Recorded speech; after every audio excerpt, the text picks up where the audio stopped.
ትዳርና ፈተናዎቹ ወይም ተግዳሮቱ ችግሮቹ በዚህች ዕለት ያደረሰን የአባቶቻችን አምላክ ክብር ምስጋና ለስም አጠራሩ ይሁን። መጋቤ አእላፍ ፋሲል ታደሰ እባላለሁ። ጉድለት የተፈጥሮን አይደለም።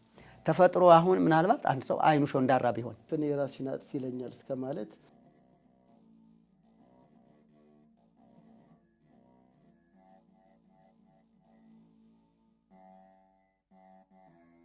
እግዚአብሔር ይስጥልን፣ ቃለ ሕይወት ያሰማልን። እንደው ጠያቂያችን ሴት ሆነች እንጂ ይሄ ጥያቄ የወንዶችም ሆኖ ሊመጣ ይችላል። ገልብጣችሁ ስሙት፣ ለወንድም የሚሰራ ነው እና ይህን ነገር በዚህ መልኩ እንድትረዱት በጣም የሚገርም በመጋቤ አእላፎች ዛሬ አእላፍ ምግቦችን እየተመገብን ነው። ስማቸው ሞክሼ ስለሆነብኝ ነው። እግዚአብሔር ያክብርልን። መልካም በጣም ነው። እኔም ነው እየተማርኩ ያለው። መስጠት የማይወድ ሰው ስጡኝን ማን አስተማረው? እንደው መታዘዝ የማያውቅ ሰው መቼም ልዘዝ ሲል ያስቸግረና ምናልባት ወንድማችን የጠየቀው አታከብረኝም አትታዘዘኝም ነው ያለው። እስኪ እንደው እሳቸው በሰጡን ሀሳብ ላይ እርስዎ የሚጨምሩን ሀሳብ ካለ። ግሩም የሆነ መልእክት ነው። በቅዱሳት መጻሕፍት በሐዋርያት የታዘዘውን የትዳር ትእዛዝ፣ የትዳር ሕይወት ልንኖረው የሚገባውን ሕይወት አባታችን እየጠቀሱ በሚገባ አስተምረውናል። በዚህ ላይ የሰጡት ሀሳብ በቂ ነው። ግን ምንድነው በዛ ላይ ለተሳትፎ ያህል ብለዋል አባታችን። ለተሳትፎ ያህል መታዘዝ ከመስዋዕት እንደሚበልጥ መጽሐፍ ቅዱስ ይናገራል።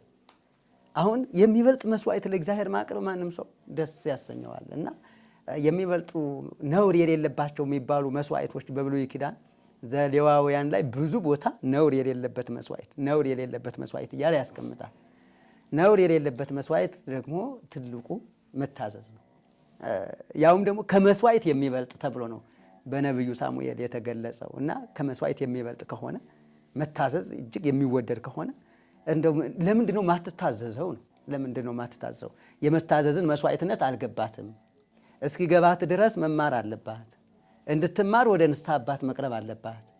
የንስሐ አባት ዋናው ተግባሩም እንዲህ አይነቱን የማይታዘዘውን ልብ የሚታዘዝ ማድረግና መጥረብ ነው።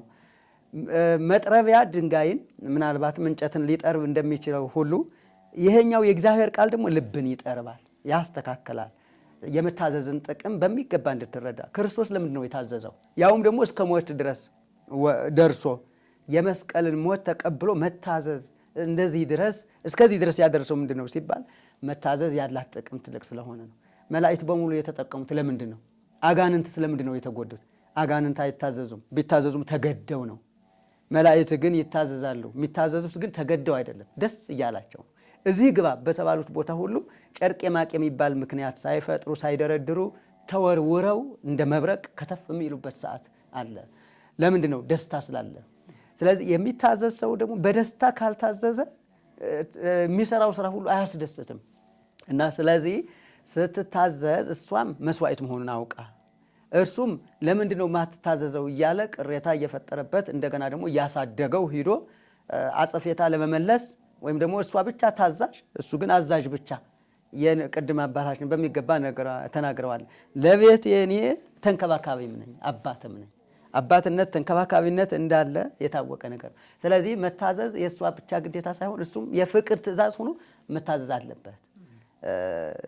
ክርስቶስ ቤተክርስቲያን እንደወደዳት ይውደድ ከተባለ ወዶ ምንድነው ያደረገላት? ክርስቶስ እስከ ሞት ድረስ ታዞ ይህን ያህል መስዋዕት ሆኖ ቤተክርስቲያንን ታድጓታል፣ አንጽቷታል፣ ቀድሷታል፣ አጽንቷታል። በዚህ መልክ በደሙ መስርቶ እስካሁን ድረስ የምታመልከውን ቤተክርስቲያን አቁሟል ማለት ነው። ስለዚህ በዚህ መሰረት እንግዲህ ባልና ሚስት ማለት የክርስቶስና የቤተክርስቲያን ምሳሌዎች ናቸው ከተባለ ምስጢረ ስጋዌ ምስጢረ ተዋህዶ ነው በውስጡ ያለ። ምስጢረ ተዋህዶ ነው ከተባለ ደግሞ አሁን እጅ ለእግር እግርም ለእጅ መታዘዝ ግዴታው ይሆናል። እግር ባይራመድ እጅ ደግሞ እግርን ባይንከባከብ እነዚህ አካላት አንድ ላይ ሆኖ የሚቀጥሉበት እድል አይኖራቸውም ማለት ነው። እና ባልና ሚስት አንድ አካል ናቸው ከተባለ እንደ ቀኝ እጅና እንደ ግራ እጅ፣ እንደ ቀኝ እግርና እንደ ግራ እግር፣ እንደ ቀኝ ዓይንና እንደ ግራ ዓይን ሆነው እየተረዳዱ ሚዛን ጠብቀው ይጓዛሉ ማለት ነው። አንዱ አዛዥ ሌላው ታዛዥ፣ አንዱ የበላይ ሌላው የበታች ሆነው አይደለም። አሁን በአካል ውስጥ ይሄኛው የበላይ ይሄኛው የበታች የምንለው የለም። ሁሉም አካል ለሰውነት የሚያስፈልግ የበሬ ዕቃ ለየራሱ አለቃ ሲባል ሲነገር ይሰማሉ። እና እያንዳንዱ አለቃ ነው። በቃ ሲጎድል ብዙ ነገር ያጎድላል። ሚስት ብትጎድል ባል ምን ነገር እንደሚጎድልበት ይታወቃል። የሚስት ብርሃንነት እሷ ስትጠፋ አይደለም መታወቅ ያለበት፣ ሳለች ብርሃንነቷም ግልጽ ሆኖ እንዲታይ እሱም ብርሃንነቷን መግለጽ አለበት፣ ማሳወቅ አለበት። እሷም ለባልዋ ስትታዘዝ ለክርስቶስ እንደምትታዘዝ ካሰበች ደስተኛ ሁና በፍቅር ሁና ታከናውነዋለች። ደስታ ካለ ፍቅር ካለ ደግሞ መታዘዝ ፈጽሞ ድካም የሚባል ነገር አያደርስም። በቃ ደስታ አለና ደስታው ድካሙን ሁሉ ያስረሳል። እና በዚህ መስዋዕትነቱ መታዘዝ ያለው የመስዋዕት የበላይነት ወይም ደግሞ ከመስዋዕት የሚበልጥ መሆኑ ከታወቀ ሁሉም ነገር እዚህ ላይ ይስተካከላል የሚል ሀሳብ ነው ያለኝ። መልካም። አሁን ወደ እርስዎ ልምጣና ቀጣይ ጥያቄያችን ምንድን ነው የሚለው የቤተሰብ ወይም ደግሞ የባልንጀራ የጓደኛ ጣልቃ ገብነት ቤታችን ይረብሸዋል፣ ያነቃንቀዋል፣ ያምሰዋል። ስለዚህ የቤተሰብና የባልንጀራ ድርሻ ምን ያክል ነው የሚል ነው ጠያቂያችን የጠየቁት። በዚህ ዙሪያ እስኪ መልካም። የወንጌሉ ትምህርት በዋናነት እዛ ላይ የሚመልሰው ዘእግዚአብሔር አስተጻመረ ሰብ እይፍልጥ። ፈሪሳውያን ጥያቄ ጠይቀው ነበረ በጌታችን ፊት ቀርበው እና ሰው በበደለችው ቁጥር ሚስቱን መፍታት ይገባዋል ወይስ አይገባውም ነው። አይገባውም ቢል ሙሴ የዕዳ ደብዳቤዋን ጽፎ ይፍታት ብሏል። ስለዚህ የሙሴን ሕግ እያፈረሰ ነው ይሄ ሰውዬ ብለው ለመወንጀል ነው። አዎ ይገባል ቢል እንደገና ደግሞ የእግዚአብሔር ወገን ነኝ ይላል፣ ሰው ትዳርን እየፈታ ይውላል፣ እያፋታ የሚውል ነው ብለው ደግሞ ለመወንጀል፣ በሁለቱም በኩል ለማጥመድ ነው እነሱ የጠየቁት። ጥያቄው ግን እግዚአብሔር ባወቀ እኛ እንድንማርበት መንፈስ ቅዱስ እንግዲህ በእነሱ አነሳስቶ አፋቸውን ከፍቶ ፊታቸውን ጽፍቶ ደግሞ አናግሮልናል። እነሱ ለመጠቀም ባይጠይቁትም መልሱ ግን እኛን ለመጥቀም ተጽፎልናል። እግዚአብሔር ያጣመረውን ሰው አይለይ፣ ሰው እንዳይለይ ይጠንቀቅ። አዳምና ሔዋንን ሲፈጥር እግዚአብሔር ባልና ሚስት በጾታ እንደለያቸው፣ በጾታ ሲለያቸውና ባልና ሚስት እንዳደረጋቸው በኦሪት የተጻፈውን ከቶ አላነበባችሁምን? አንድ አካል ናቸው እንጂ እንግዲያውስ ሁለት አካል አይደሉም። ስለዚህ ሰው እንዳይለይ እግዚአብሔር ያጣመረውን በዚህ መልክ በጾታ ለያይቶ እንደገና ያጣመረውን እንዳይለይ ይጠንቀቅ ብሎ ማስጠንቀቂያ ጣልቃ ገብ ለሆነ ሰው ሁሉ ተላልፏል እዚህ ላይ። ስለዚህ ሰው በምንድን ነው መግባት የሚችለው? በሌላው ትዳር ላይ በመገንባት መግባት ይችላል። ምን በልና ኢኮኖሚ ቢያንሳቸው አቅም በመሆን ምናልባትም የሚጠቅም ነገር ካለው በቤቱ ውስጥ የሚጠቅም ቁሳቁስ ካለው ቁሳቁስ በመስጠት የሚሰሩበት መሳሪያ የሚሆን ነገር በዚህ መልኩ ድጋፍ መስጠት ይችላል። እሷ ኩርፋ ተከፍታ ተይ ከሱ በላይ ላንቺ የሚኖርልሽ የለም፣ እግዚአብሔር መጥቶ የሰጠሽ እሱን ነው፣ እሱን አክብረሽ መያዝ ነው ያለሽ እድል አማራጭ። እሱም ደግሞ ቢከፋ እንደዚሁ ተው። በዓለም ያሉ ሴቶች ሁሉ ያንተ አይደሉም፣ ያንተ እሷ ብቻ ናት፣ ተመርጣ ከእግዚአብሔር የተሰጠች አምነህ የተቀበልካት ናት እያለ መደገፍ ይችላል። ከዚህ ውጭ ግን እንዴት እንዲህ ያጎሳቁልሻል፣ እንዴት ያስጠቁርሻል፣ እንዴት ጥቁራ እንደዚህ ከስተሽ እንዲህ እስክትሆኒ ድረስ እንዴት ያደርሳል? ምን ትዳር ነው ይሄ? እንዴት ክፉ ቢሆን ነው? ለውጭ አልጋ ነው ለውስጥ ደግሞ ቀጋ ነው እየተባለ እንዲህ ባለ ሁኔታ የእሷን ወደ ባሻነት በመጠቀም እሷን በመኮርኮር እንዲህ እንድትሆን ማድረግ ማለት እንድትከፋ ማድረግ። እሱንም እንዴት አይነት ክፉ ሴት ነች ያገባሃት፣ ጠቆርክ እኮ አሁን ከሳህ እኮ እያለ ወደ ባሻ እንዲሆን እንዲሰማው በማድረግ ሁለቱም የሚለያዩበትን መንገድ እየፈለገ የሚያለያየ አካል ከመጣ ይሄ ሰው የሰይጣን መልእክተኛ ነው፣ ለማፍረስ የመጣ ነው። ትዳር የእግዚአብሔር ተቋም ነው፣ የቅዱሳን መገኛ ነው። ስለዚህ በትዳር ውስጥ የምናፈራቸው ፍሬዎች የምድርን አሸዋዎች አይደለም፣ የሰማይን ከዋክብት ነው። የሚረግፉትን ከዋክብትም አይደለም፣ የማይረግፉትን ከዋክብት ሰማዕታት፣ ጻድቃን፣ ነቢያት፣ ሐዋርያት። ወደኋላ ሂደን ነቢያትን ላናፈራ እንችላለን። ሐዋርያት ወደኋላ ወደፊት ስላሉ ችግር የለም። ጻድቃን ሰማዕታትን ማፍራት ግን ግድ ነው፣ በትዳር የሚመጣ ነገር ነው። እግዚአብሔር እነዚህን ጻድቃን ቅዱሳን የሚያፈራበትን ትዳር ሲመሰርት ትዳር የሚፈርስበትን መንገድ ደግሞ ሰይጣን ይፈልጋል እና የሰይጣን መሳሪያ መሆን ነው። ስለዚህ ጣልቃ ገብ እጅ በየትኛውም ትዳር ውስጥ ብቻ አይደለም፣ ነገር በማራገብ ጠብ በመዝራት መለያየትን በመፍጠር የሚሳተፍ ከሆነ የእግዚአብሔር ነፍስ ትጸየፈዋለች ነው የተባለው። የእግዚአብሔር ነፍስ የምትጸየፈው ተግባር መስራት ማለት ከእግዚአብሔር ፈቃድ ውጭ መሆን ነው። የእግዚአብሔር ጠላት መሆን ነው። የእግዚአብሔር ነፍስ ማለት መንፈስ ቅዱስ ነው። መንፈስ ቅዱስ የሚጸየፈውን ተግባር የሚያከናውን ሁሉ የአጋንንት ማህበርተኛ ነው የሚሆነው። ስለዚህ የጋኔን ሰራተኛ ከመሆን የእግዚአብሔር ሰራተኛ መሆን ይበልጣልና ጣልቃ ገብነቱን እንዲያስተካክል እመክራለሁ ማለት ነው። በዚህ አጋጣሚ ላይ የምጠይቀው እኔ አንዳንድ እናቶች አባቶች ዋጋ ከፍለው ልጆቻቸውን ያሳድጉና እዛ በኋላ ልጆች ትዳር ይዘው ትዳራቸውን ልጽቅ ብለው ተላጽቀው ከአካላቸው ጋር ሲኖሩ እንዲህ አድርጌ መከራዬን አሳድጌ ተውኝ ተወኝ ልጄ እያሉ ከልጆቻቸው መለየት የሚከብዳቸው ይገጥማሉ። በተመሳሳይ ብዙ ዋጋ ይከፍላሉ። እውነት ነው። ግን አካል ሲመጣ ከአካል ጋር በምን ያህል ማለት ከትዳር አካል ጋር ከባል ጋር ከሚስት ጋር ምን ያህል ነው ርቀታቸው? እስኪ በዚሁ አጋጣሚ ይህን ግልጽ ቢያደርጉልን። መልካም መምህር የበለጠ ይጨምሩበታል። በእኔ በኩል ገደቡ አሁን እናት አባትን የሚረዳበት ወንድም እህትን የሚረዳበት እንደገና ደግሞ አካሉ ሚስቱን ወይም ደግሞ ባሏን የሚረዱበት ገደብ ተፈጥሮ ልክት እኮ የሰጠን ነገር ነው።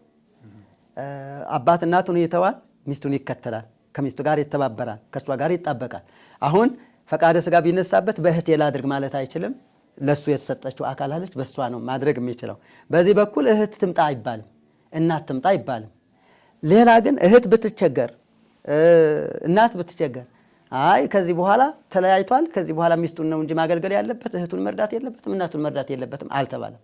እንኳን እህቱን እንኳን እናቱን ሌላውንም ሰው እንዲረዳ ግዴታ አለበት፣ ኃላፊነት አለበት። ግን በአቅሙ በልኩ ይሆናል።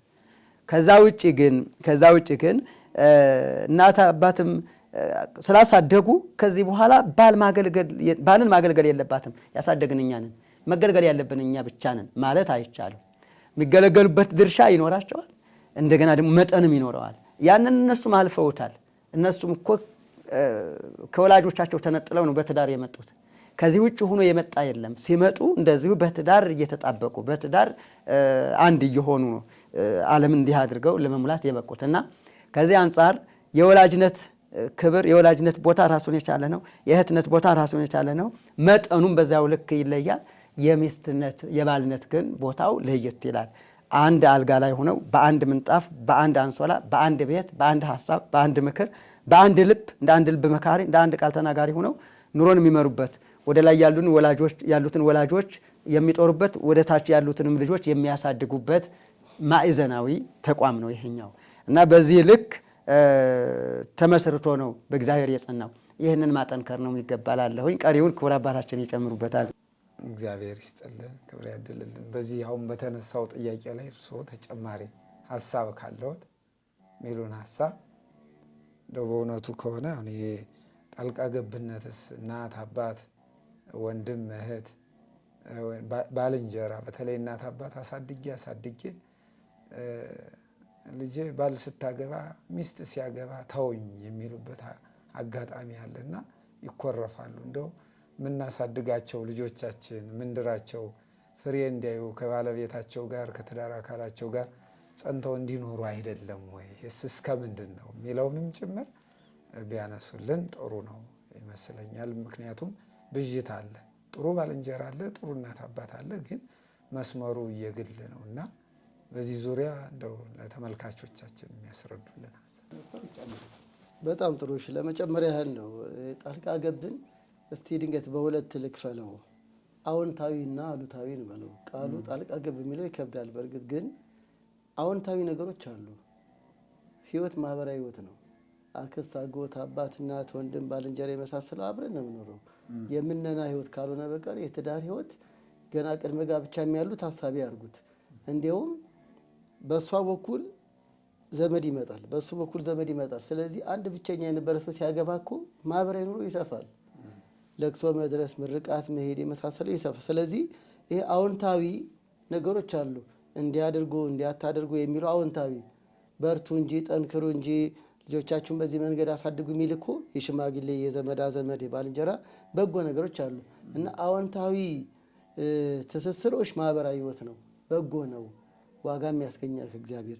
አሁን እያነሳን ያለነው እና ጠያቂያችን ያነሱት ግን የረበሻቸው ግን አሉታዊ ነው፣ የኔጌቲቭ። ለምሳሌ ካልወለዱ ለምን አትወልዱም፣ እሱ ካልወለደ ለምን ወደ ሌላ አትሄጂም እስከ ማለት የሚደርሱ አሉ። በመጀመሪያ እዚህ ላይ ሀሳብ ልሰጥ ፈልገው በትዳር መሀል ጣልቃ መግባት እግዚአብሔር አይወድም፣ ያስቀጣልም። የሙሴን ታሪክ ብናይ ሙሴ ኢትዮጵያዊትን በማግባቱ እህቱ አጉረመረመች። ምን አገባት? እሱ ለወደዳት እግዚአብሔር ፈቅዶ ለዳራቸው። ያው ሙሴ እግዚአብሔር ወዳጆቹን ሲነኩበት አይወድም። በተደጋጋሚ እንደምናየው ልክ ለምን ታሳድደኛለህ ብሎ ሳውልን መንገድ ላይ ተገልጾ እንደገለጸለት እንደገሰጸው፣ አሁንም ሙሴን ስለነኩት ትዳርም ቅዱስ ጋብቻን መንፈሳዊ ጋብቻን በየትኛውም መንገድ ይሁን ጋብቻ ክቡር እንደሆነ ነውርም እንደሌለበት እናምናለን አይደለን በአመክንዮ። ስለዚህ በየትኛውም መንገድ የተጋቡትን እግዚአብሔር ፈቅዶ አንድ ለአንድ ተወስነው የሚኖሩትን እግዚአብሔር ፈቅዶ የዳራቸውን በእነሱ መሀል መግባት ዳሪው መስራቹ የጋብቻ ባራኪው እግዚአብሔር አይወድም። ስለዚህ በሙሴ መሀል እህቱ ብትገባ እህቱ ናት ብሎ አልማራትም፣ በለምጽ ቀጣት አይደል። ኋላ ሙሴ አማሎ ጸልዮን የተፈወሰችው። አሁንም ዘመነ ምሕረት ሆኖ እንዲያለ ቅጣት ዘግይቶ እንደሆነ እንጂ በትዳር መሀል የሚገቡትን እግዚአብሔር ይቀጣል። ይሄው ነው። ድንገት በዘመነ ምሕረት ሆኖ ለምጽና የተለያየ ምድር ከተከፍታ አልዋጠች እንደሆነ እንጂ እግዚአብሔር ይቀጣል። በትዳር መሀል የሚገቡበትን እግዚአብሔር አይወድም። ምክንያቱም ቅድም መምህር ብለዋል፣ እግዚአብሔር አንድ ያደረገውን ሰው አይለይ አለ እኮ። ከሌላው ልጅ እንደዚህ አድርጊው እንደዚህ በላት፣ ይህ እኮ እግዚአብሔር ያጣመረው መሀል መግባት ነው። ማቴዎስ 19 ቁጥር 6። ስለዚህ ያስኮንናል፣ ያስቀጣል፣ ጸጋ እንዲርቀን በረከት እንዲርቀን ለሀገርም መርገም ያመጣል እንዲህ ያለው አስተሳሰብ። ስለዚህ የሙሴ እህትን እንደቀጣ ሁሉ በትዳር መሀል የምንገባ እናት ይሁን አባት ይሁን አይመለከተው። ለምሳሌ ሰው እናትና አባቱን ይተዋል አለ እኮ። በቃ ይተዋል ምንድን ነው?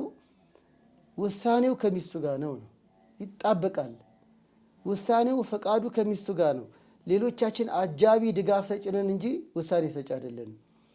በዚህ አጋጣሚ ጣልቃ የሚገባው ማን ነው? አንደኛ ቤተሰብ፣ ሁለተኛ ባልንጀሮች፣ ሶስተኛ ይቅርታና አንዳንዴ ያላስተዋሉ ካህናት፣ አንዳንዴ ባህታዊ ነኝ ባይ ሳይላኩ ተልከናል የሚሉ ነቢይ ነን ባይ እንደ በፕሮቴስታንቱ ዓለም እንዳለ ሁሉ እኛ ቤትም አንዳንዴ እንዲህ አርጊ ባሏ ሳያቅ ጻድቃኔ የሚልኳት አሉ።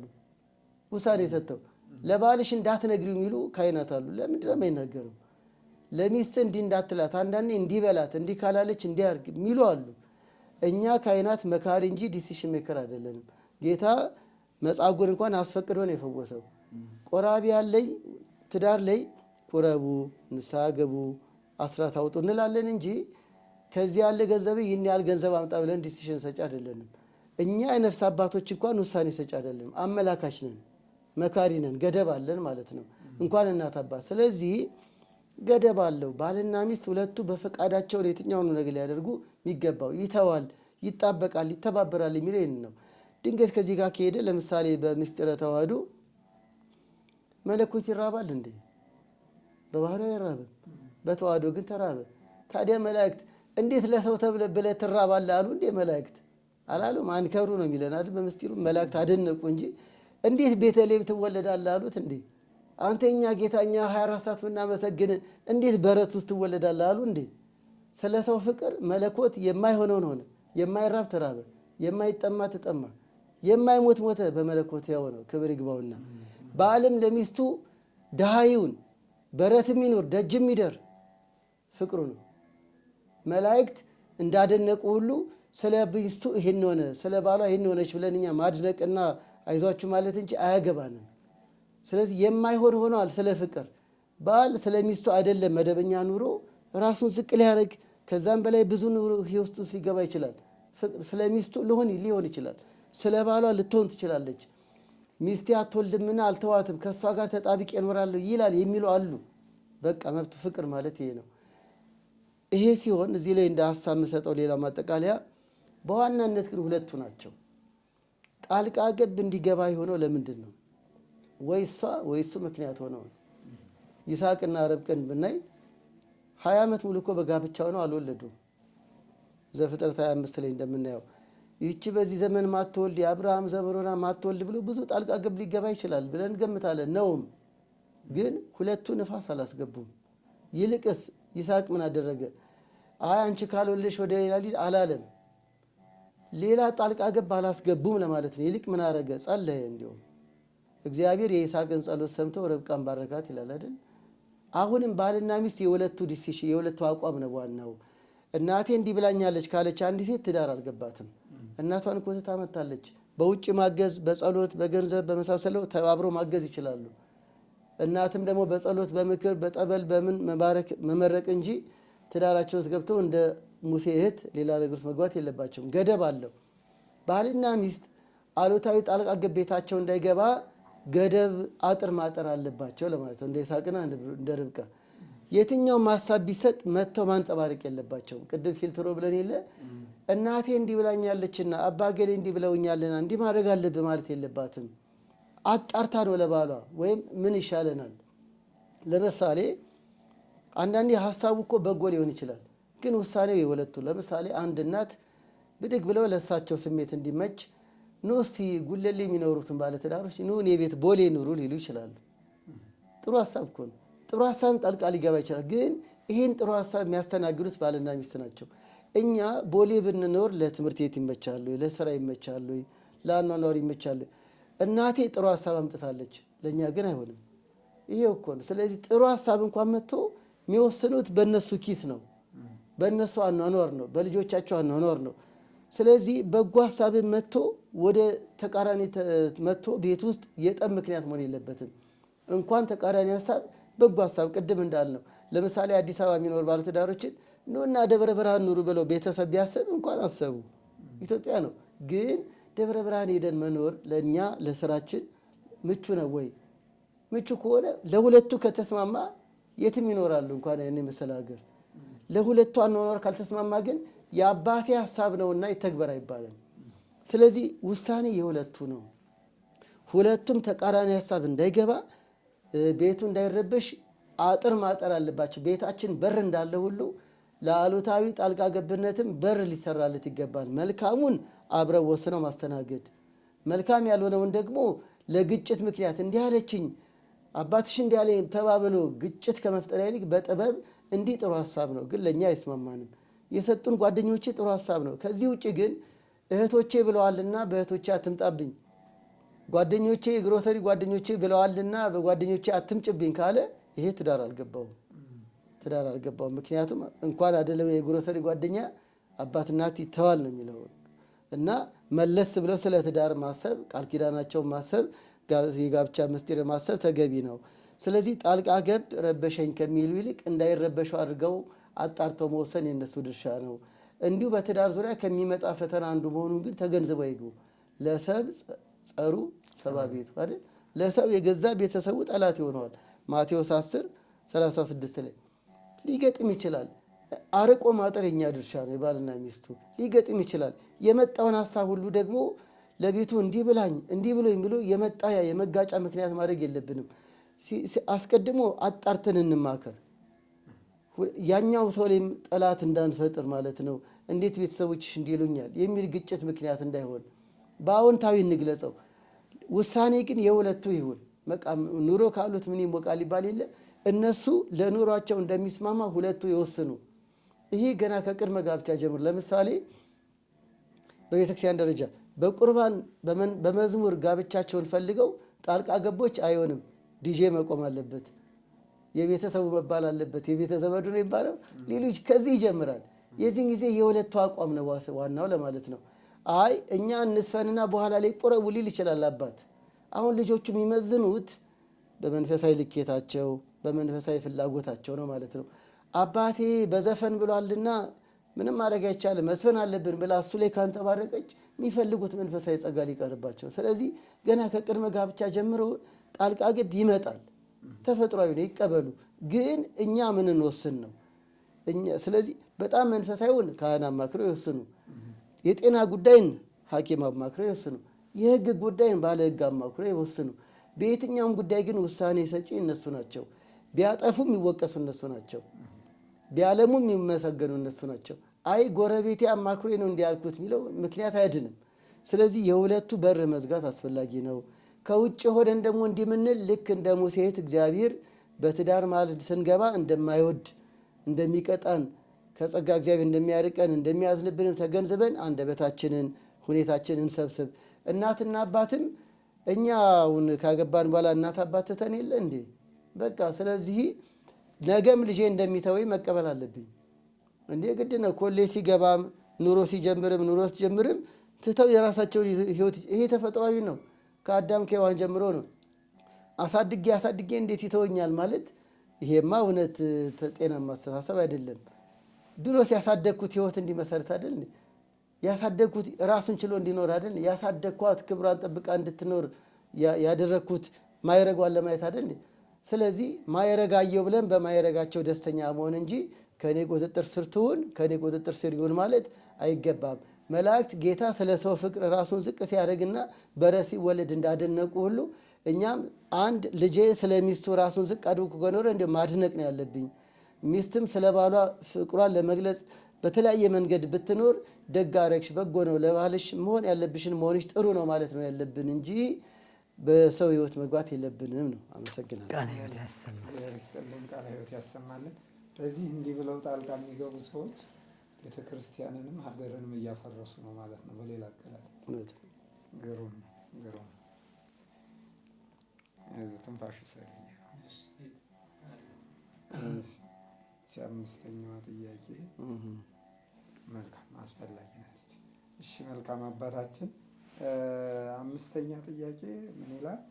ለመጠጥ የሚያባክነው ገንዘብ አልበቃው ብሎ ይባስ ብሎ ደግሞ ሰክሮ እየገባ ያው እኔ ጋር አምባጓሮ እስከ መደብደብ ድረስ የሚያደር አምባጓሮ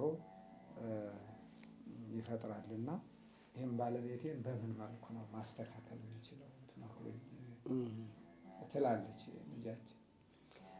በጣም ጥሩ። በእውነት ከሆነ እንደው በማህበራዊ ህይወት ውስጥ ካለ ችግር አንዱ በሱስና በይበልጥም በስካር የሚመጣ ፈተና ነው። በይበልጥ ወደ ወንዶቹ ይጸናል። እስቲ ትንሽ ቀባምሼ ልምጣ ከጓደኞቼ ጋር እንዲህ በሚል አስቀድሞ የቀድሞ ሱስን ቆርጠን አለመግባት ችግር ነው። ወደ ጋብቻ ሲገባ ይሄ ራስ ወዳድነትን ትተን ነው የምንገባው። ብቻውንም ሆኖ ይስከር እያለን አይደለም። ያም ኃጢአት ነው። ስካር ኃጢአት ነው። ስካር አእምሮን ያጠፋል ይላል ሆሴዕ ምዕራፍ 4 ቁጥር 11 ላይ አእምሮን ያጠፋል። የሰከረ ሰው የሚናገረውን የሚሆነውን አያውቅም። የሰከረ ሰው ሊወሰልትም ይችላል፣ ወደ ሌላም ሊሄድ ይችላል።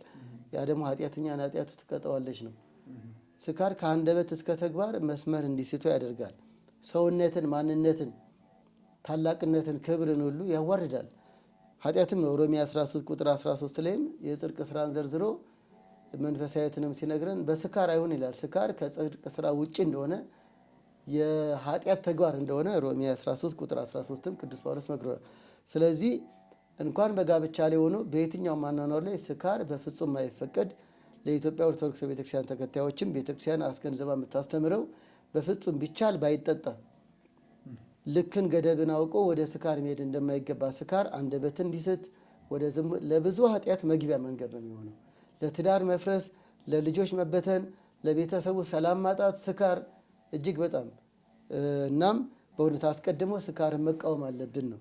እህታችን እንዳለችው ገንዘብ ማባከኑ ሳያንስ ገንዘብን እንግዲህ በአግባቡ መምራት፣ በእኩል ለአስፈላጊ ነገር ማዋል፣ አስራት ማውጣት፣ መመጽወት፣ ለቤትና ለሁኔታ የሚያስፈልገው ነገር ሁሉ ገንዘብ አምጪውም ሆነ ገንዘብ አምጪ ቢኖር ተቀባይ ሚስትም የጋራ ነው። አካል ሰጥቶ ገንዘብ የሚነፍግ አለ። አሁን አካሉን ግልጽ አድርጎ ገንዘቡን የሚደብቅ አለ። አንዳንዴ ይገርመኛል። በአንድ አንሶላ ተጋፈው እየተኙ ባንኩን ይደብቃል። ሰውነቷን ሰጥታ ገንዘቧን ምትደብቃለች። ስለዚህ አንዳንዴ በሎጂክ ውስጥ ያስኬዳል ነው እንኳን በቴዎሎጂው። ከዚህ አንጻር አሁን አስቀድሞ ገንዘብ ላይ አቋም ቢኖራቸው ገቢያቸው ምንድን ነው፣ ምን ማውጣት አለባቸው የሚለው በፍቅር በመነጋገር እዚያ ላይ ገንዘብ በፍጹም ሊያጣላቸው አይገባም። አካልን የመሰለ ነገር ሁሉ ነገር ትታ ለሱ ተገዝታ ሁሉ ነገር ትቶ ሚስቴ አካሌ ነች ብሎ ገብቶ ገንዘብ ቀሪ ነው በእውነቱ ከሆነ ይሄ በራሱ ይቻል፣ በሌላም እናብራረዋለን። ከዚህ አልፎ ግን ስካር፣ ስለዚህ ስካር ኃጢአት ነው። ሌላው ደግሞ የትዳር ፈተናም ነው። አሁን ለእህታችን እንደ ፈተና ትቁጠረው፣ ግን ይስተካከላል። ፈተናም ነው። አሁን ለእሷ አንዳንዴ ትዳር መስቀላችን ነው። ይላሉ። ቅዱስ ዮሐንስ አፈወርቅም በእሷ በኩል መስቀል የተሸከምክ እንደሆነስ ይላል። እንዲህ ብለው እንዲህ ብላት እንዲህ ብላት እንዲህ ብለው አልስተካከላለ እንዲህ ሆነ የሚሉ አሉ። አንዳንዴ ፈተናችን በትዳርም ሊሆን ይችላል። ራሱ ወይ ልክ ለኢዮብ አንዱ ፈተና ሚስቱ እንደነበረችው የማይገባ ተናገር እስከ ማለት ፈትነዋለች። አንዳንዴ በአገልጋዮችም በክርስትና ሕይወትም በብዙ መንገድ ነገሮች አልጋ ባልጋ ሆነው በሚስቱም ይፈተን ባላል። በብዙ መንገዶች ደስተኛ ሆና በባሏ የምትፈተናለች። በብዙ ሕይወቷ ደስተኛ ሆና ለምሳሌ ይቺ ሴት በባሏ ሰካራምነት ተፈተና ሊሆን ይችላል። ስለዚህ እንደተፈተነች ትኖር ለማለት አይደለም፣ ግን በፈተና የሚጸና ነው ያለውና በትዕግስት ነገሩን ትከታተለው፣ አይክፋት፣ አትበሳጭ፣ አትጨነቅ፣ ክፉን በክፉ ላለመመለስ ጥንቃቄ ታርግ እና ይህን በስካር የተጎዳ ሰው ምን ይሻላል የሚለው በምክር ነው። የእግዚአብሔር ቃል የማይለውጠው ነገር የለም። ውሃው ጠበል ሆኖ አጋንንትን የሚያሳድደው በቃል እግዚአብሔር ነው። ህብስቱ ህብስተ መለኮት ስጋ መለኮት ወይኑ ደም መለኮት የሚሆነው በቃል እግዚአብሔር ነው። ውሃው ማይገቡ ሆኖ የመንፈስ ቅዱስ ልጅነት የሚያሰጠው በቃል እግዚአብሔር ነው። የእግዚአብሔር ቃል ይለውጣል። አሁን ቻይናም ህንድም የተመረተው ኩባያና ማንቆርቆሪያ ቤተክርስቲያን ገብቶ ምን ይሆናል ሲባረክ? ንዋያተ ቅድሳት ይሆናል። መቁረርት ጠበል መስጫ ይሆናል። ቁሳቁስ እንኳን ቤተክርስቲያን ገብቶ በቃል እግዚአብሔር ይቀየርና ንዋያተ ቅድሳት ውስጥ ይደመራል። እናም የእግዚአብሔር ቃል ማይቀየረው የለም። ወደ ካህን ብትወስደው የሚማርበትን ብታመቻች፣ ያም ሰው እኮ ከዛ ክፉ ልማዱ መውጣት ይፈልግ ይሆናል።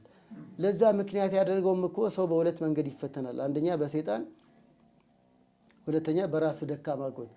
በራሱ ደካማ ጎን እንደሚፈተን ሁሉ በሰይጣንም የተፈተነ ከሆነስ ከአዳምና ከሔዋን ጀምሮ ሰይጣን ፈታኝ መሆኑን አንርሳው እንጂ አሁንም እህታችን በባሏ ስካር በኩል እየተፈተነች ነው። ቤቱ ሰላም እንዲያጣ ከገነት እንዲወጡ ከእግዚአብሔር ጸጋ እንዲርቁ በእባብ ላይ አድሮ የፈተነ ሰይጣን የ8000 ዓመት የሥራ ልምድ አለው እኮ። ደህና አድርጎ ነው የሚፈትነን። በየትኛው መንገድ ትዳራችን እንደሚፈትን አናውቀውም። ምክንያቱም እሱ ልምድ አለዋ። የእኛ ኑሮ ጥቂት ዓመት ነው። እሱ እኮ 8000 ዓመት ዓለም ከተፈጠረ ጀምሮ የማሰናከል ልምድ እንደ ሰይጣን ያለው የለም። ሌላ ምን ሰራለሁ? አያርስ፣ አይሾፍር፣ እኛን ማሰናከል። ስለዚህ የታችን ባሏን በስካር እሱንም በስካር እየፈተነው የራሱን ሰላም እኮ እያጣ ነው። በነገራችን ላይ ሲነጋ እኮ የኔ እየተበሳጨ ነው። ያ ሰካራም ባል ሲነጋ እኮ ገንዘቤን አባከንኩ እንደ በዚህ ራሴን ጎዳው እያለ እኮ ጉዳቱ እኮ ለራሱ ነው። ከዚህ አንጻር ያን ፈተና የሚያስወግድለት በምክረ ካህን ብትታገዝ፣ በጸሎት ቅድም አንድ ነገር አንስቻለሁ፣ ልድገመው። ይስሐቅና ርብቃ ብዙ ጊዜ ያነሳቸዋለሁ። በጣም ህይወታቸው አስተማሪ ስለሆነ ነው። ዘጸአት 25 ላይ ዘፍጥረት 25 ላይ ይስሐቅ ከማንጎራጎር ይልቅ ከመማረር ይልቅ ለሚስቱ ጸለየ ነው። እኔ ብቻ ምን ዋጋ አለው እንዳይሉ ነው። ባል ሚስት ዋጋማ አለው። ይህ ዋጋ አገኘ እኮ እግዚአብሔር የይስሐቅን ጸሎት ሰማ ይለናል። ርብቃ እኮ ደግ ነች፣ የዋህ እኮ ነች። ግን ለጊዜው ጸሎቱን የሰማው የይስሐቅን ነው። ይስሐቅ ደግሞ ልጅ በመውለድ ለራሱም ጥቅም ነው። ግን ሚስቱ እንዳታፈር ተሳቃ እንዳትኖር ፈተናው እንዲወገድ ጸለየ። እግዚአብሔር የይስሐቅን ጸሎት ሰማ። እህታችንም እግዚአብሔር ጸሎቷን ይሰማል። ሱባኤ የሚይዛ አባቶችም እንዲጸልዩላት አድርጋ ይሄ ክፉ ልማድ ያስለመደውን እንዲህ አይነቱ ክፉ መንፈስ ያለ ጾም ያለ ጸሎት አይርቅም አይደል ያለው። የራሱ ደካማ ጎን እየሄደ መጠጣት እየሄደ ማስቀዳት የራሱ ደካማ ጎን ቢኖርም ግን ወደዛ እንዲያመራ ያደረገው ፍላጎት ምኞት እግርን እንዲሰበስብ ግን ረድኤተ እግዚአብሔር ያስፈልጋል። ረድኤተ እግዚአብሔር እንዲያግዘው ደግሞ ኃይል እንዲሆነው ደግሞ ጸሎት ያስፈልጋል። ከዚህ አንጻር እንዲጸለይለት እሷም በርትታ ብትጸልይ፣ በተጨማሪ ማስነገር ነው። በመካሪዎችም በሚሰማቸው ሰዎችም ትዳሩን ፈተና ውስጥ እየጣል እንደሆነ ስካሩ ገንዘብ እያባከነና ለጤናም እየተቃወሰ እንደሆነ ለሱ በማሰብ እባክተው እያለችው እንደሆነ እሷን ባይሰማ በሚሰቡ ሰዎች በኩል አንዳንዶች በዛ መንገድ ይረዳሉና ማስነገር። የመጨረሻው ለእህታችን የምመክረው ምክንያት እንዳትሆን ነው።